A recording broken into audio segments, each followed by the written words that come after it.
The forest on Vareth 4 did not forgive weakness. That was the first lesson the Velkai taught their young. Not with words. The Velkai did not waste breath on speeches, but with example. A mother who broke her leg on the hunt did not return to the den. A cub who could not keep pace was left behind, not out of cruelty, but out of law. The law of a world that had been sharp-edged and hungry long before any civilization learned to name itself. Kalen had grown up understanding this law the way he understood breathing.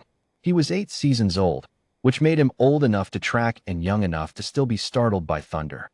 His sister Celera was 6 seasons, small even for her age, with eyes too large for her face and a habit of collecting things. Feathers, cracked stones, the dried husks of insects. She kept them in a pouch stitched from shed skin, and she named every single one.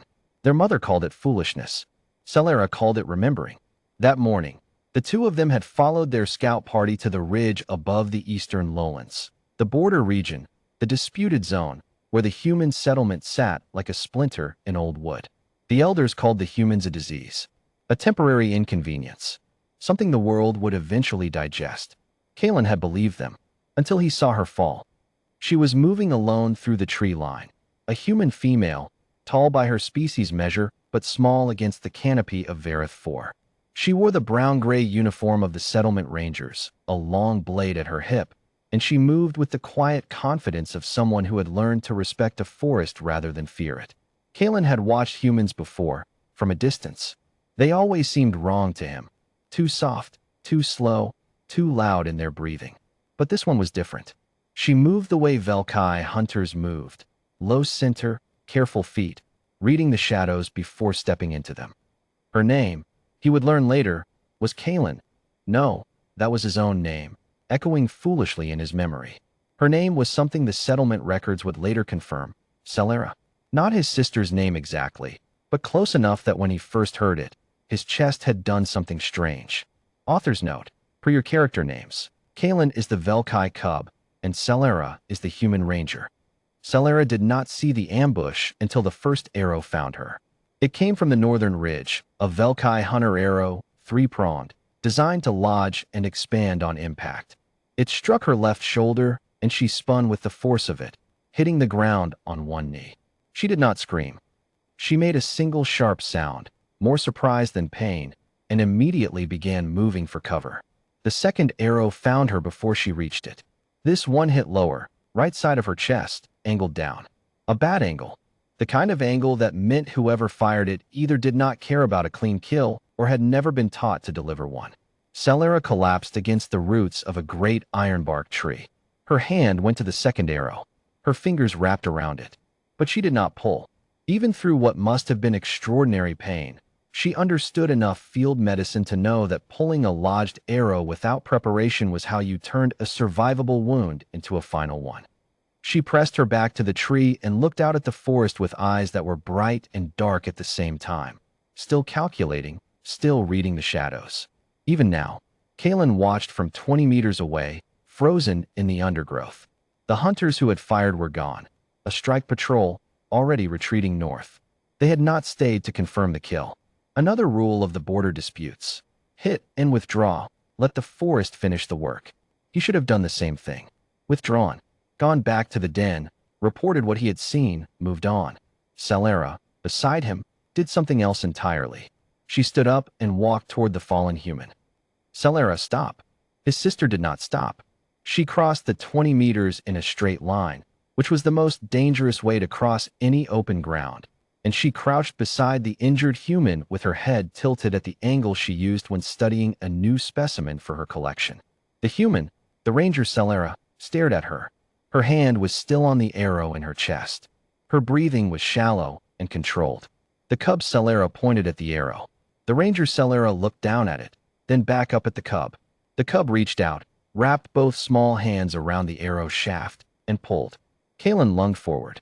No, but his sister was not pulling the arrow out. She was pulling it through, angling it the way she had seen their mother angle a removed thorn, not backward, but forward, following the wound's own direction, minimizing the tear. She was 6 seasons old. She had watched their mother treat wounds exactly twice. She should not have known how to do what she was doing. The ranger made a sound, low, grinding, controlled, and did not fight the cub's hands.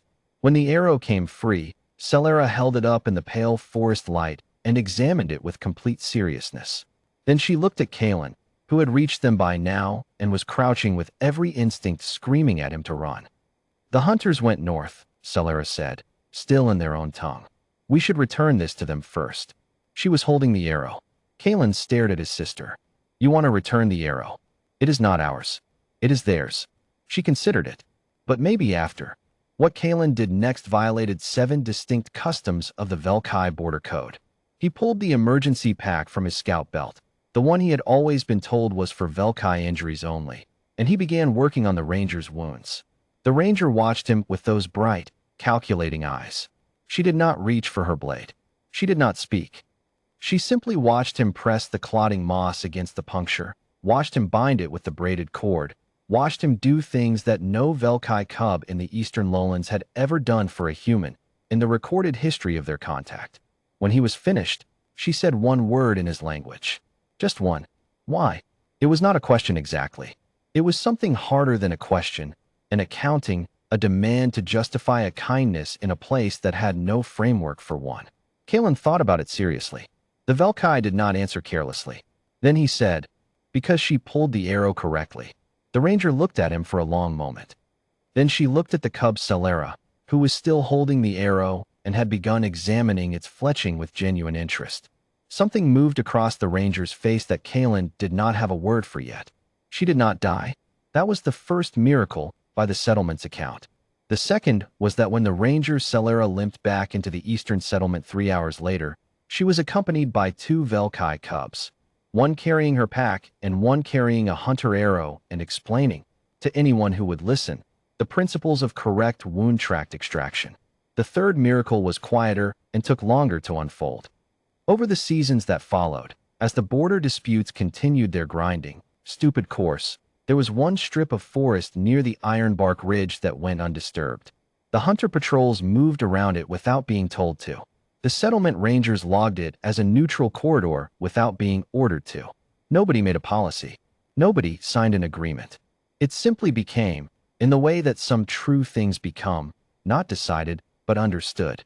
Kalen grew into a tracker and then a senior hunter and eventually the thing his people called a voice between, which the settlement translated loosely as mediator, though the word was clumsier in their language.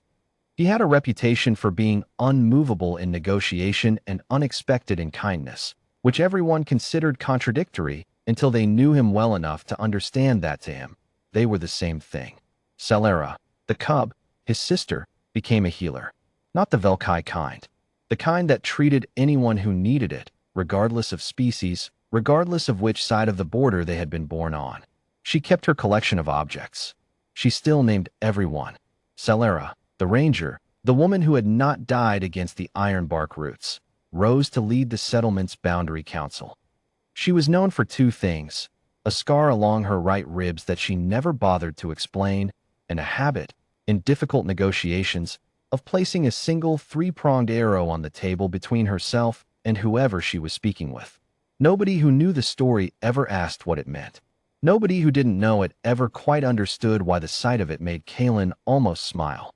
The forest on Vareth 4 did not forgive weakness. But the forest had not accounted for cubs who paid attention, humans who did not scream, or the strange and stubborn mathematics of a debt that began with 1 removed arrow and refused, across 2 lifetimes of careful work, to ever fully balance. Some debts are not meant to be settled. They are meant to be carried, carefully, like a wound correctly tended, until they become something else entirely.